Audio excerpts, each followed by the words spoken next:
इस दास ने 17 फरवरी 1988 में परमात्मा की शरण मिली थी और उस दिन के बाद 6 वर्ष 1994 तक दास ने जेई की पद पर सर्विस की। काम करते, अपनी ड्यूटी करते करते भी हम भक्ति करते हैं। हमारा रूल यही है, काम भी करो भगवान ना भूलो, बुराई छोड़ दो। लेकिन 1994 में परमात्मा ने आदेश दे दिए गुरु महाराज ने कि तू इस काम ने संभाल। अब गुरु की आज्ञा का अवहेलन करना भगत का काम नहीं होता। जो गुरु वचन पर डट गए कट गए फंद 84 के। भाई जो गुरु वचन पर डट गए कट गए फंद 84 के। और उन्होंने अचानक मुझे बुलाकर पास बैठा लिया, कहने लगे आज से तू नाम दिया करेगा और जितने भी वर्तमान संगत थी सबको कह दिया और सबको बता देना कि जो इसको गुरु नहीं मानेगा वो मेरा कुछ नहीं होगा। मेरे पसीने आ गए कि मैं तो 2 कौड़ी का जीव, एक मजदूर आदमी, और परमात्मा ये इतना बड़ी जो है ना, इतना बड़ा जिम्मेवारी का काम। और उनके पुराने पुराने भक्त निरे थे, लाल कपड़े पहन कर बाबा जी भी बन रहे थे, उनके साथ रहा करते। उनको सबको निकाल दिया था उनकी त्रुटियां देख जाकर। हमने नहीं पता था कि हो रहा है क्या इनका मालिक का उद्देश्य है। जब वो 104-5 साल की उम्र थी उस महापुरुष की, हमारे पूज्य गुरुदेव की। और कहा मैं तेरे साथ रहूंगा। और तीसरा शब्द एक दिन कहा था कि रामपाल तेरे सब बराबर संसार में संत नहीं होगा, पूरे विश्व में तेरे बराबर संत नहीं होगा।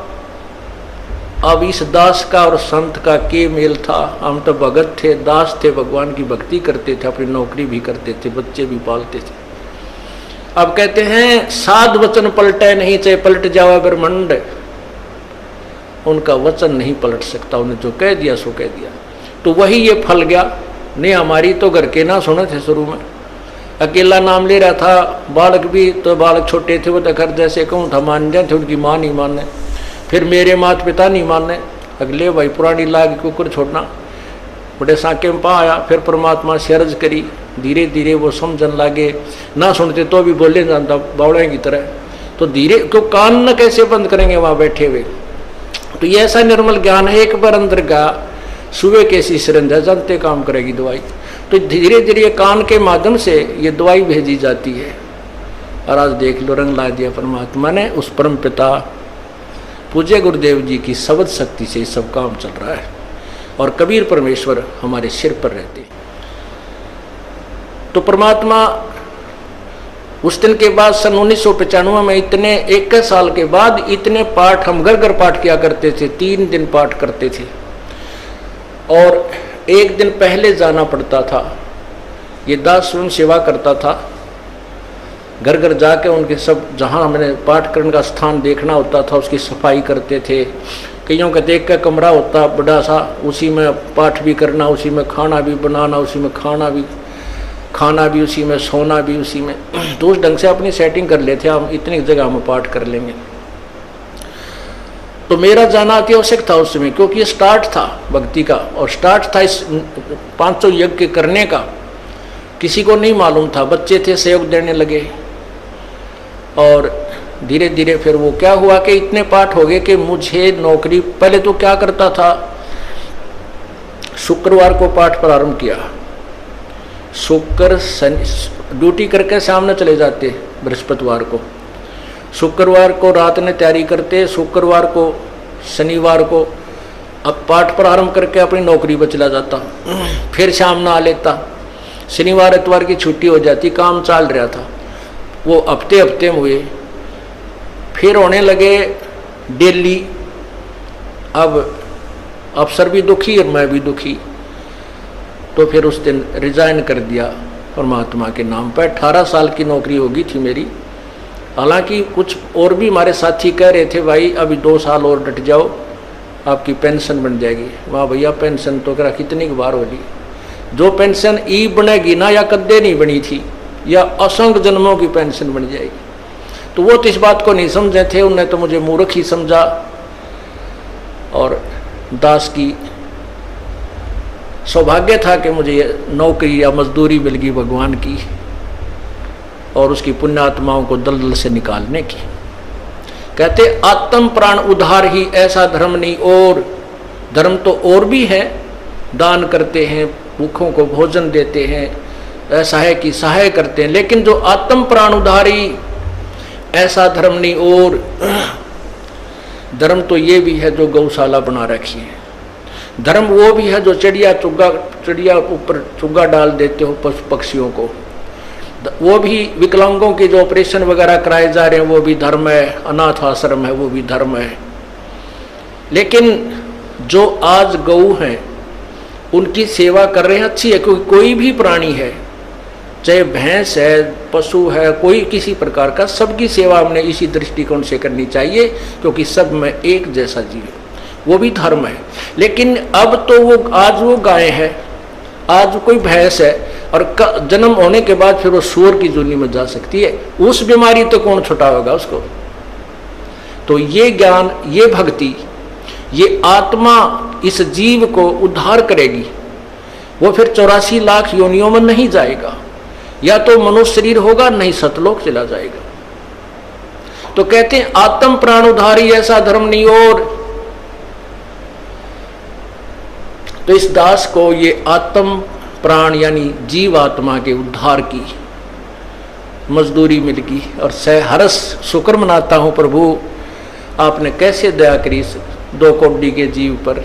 और ऐसे निर्मल भगवान की महिमा, ओए होए होए, जिसके नाम लेते हैं रूंग रूंग खड़े हो जाते हैं। उसके बाद परमात्मा की ऐसी महिमा हुई, अब मुझे इतनी खुशी होती है। कैसा निर्मल समाज तैयार हो रहा है, बीड़ी शराब मांस तंबाकू उसको देखकर भी राजी नहीं है।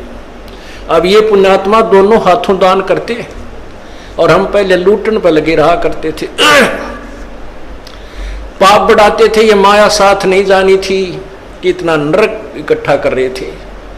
और परमात्मा क्या कहते हैं, सतगुरु के सिजदा करूं कर्म छुटाए कोटि, और जो ऐसे सतगुरु की निंदा करें फिर जम तोड़ेंगे होठ। अब जो लोग बिना देखे सोचे समझे और भक्तों की संतों की बुराई करते हैं, अब क्या बताते हैं कि सतगुरु के सिजदा करो जिसने कर्म छुटाए कोट, करोड़ों पाप कर्मों से हटाकर और पुण्य कर्मों पर लगा दिया। कितने पाप कर्म बचा दिए हमारे। और जैसे ऐसे सतगुरु की जो निंदा करते हैं, कहते हैं उनके जम तोड़ेंगे होठ, यम के दूत उनके इसे लठ मारेंगे, चाहे कितने लागो, मुंह पे होठा पे। होठ इसलिए कहा कि इस पर ज्यादा दर्द होया करे, सोई भी बुढ़ी आया करे। तो कहते हैं वो जम तोड़ेंगे होठ जो बकवाद किया करते थे, संतों की निंदा करते थे। नित्यानंद जी महाराज ने यहाँ तक कहा है, भाई तू ना मानता ना, ठीक है अपना और काम कर ले और कुछ कह सुन ले, पर संत की निंदा मत करिए, ये तेरे लिए बहुत जबरदस्त पाप बन जाएगा। लेकिन जो इस मार्ग से परिचित नहीं है, वो नादान बच्चे आग में हाथ दे देते, बिजली के तार को छू लेते, और ज्ञान होता सत्संग से, और सत्संग में ये काल नहीं आने देता। तो उस दिन के बाद परमात्मा की ऐसी रजा हुई कि बाग लाग गया भगवान का। और यही प्रार्थना करता रहा, परमात्मा तेरे बच्चे तुझे समझे पहचाने, दास को ये नौकरी दी है, इसमें सफल भी आप ही करोगे। इन लोगों ने तो आपको भी नहीं बख्शा था, जब जिसमें आप यहाँ आए थे काशी में 120 वर्ष रह कर गए, सारा जीवन आपके पीछे पड़े रहे। उन दुष्ट आत्मा स्वार्थियों ने अपने स्वार्थ के लिए जनता को सत्य ज्ञान नहीं समझने दिया, और परमात्मा को बहुत यातनाएं दी गई। अब उनकी जो यातनाओं, उनके साथ जो हुए संघर्ष को देखकर इस दास का दिल डटा हुआ है कि हमारे साथ तो अभी कुछ भी ना हुआ है। जो उस परमात्मा के साथ कितना तेल के कढ़ाई में डाल दिए, कितना काट काट के घेर दिए, कितना कुएं में डाल के ऊपर तो डले ठोक दिए, और फिर भी डोके न पाए। वो तो समर्थ थे, और जनता कुछ नहीं बिगाड़ सकी और ना ही उनको समझ सकी। समझना चाहिए था, कुछ लोग समझे भी थे, लेकिन बाद में फिर वो ठीक ढंग से ना लगे तो भगवान ने उनको स्वयं ही रिजेक्ट कर दिया था। परमात्मा क्या बताया करते थे, कैसा ऑथेंटिक उदाहरण दिया करते थे। अपनात्माओं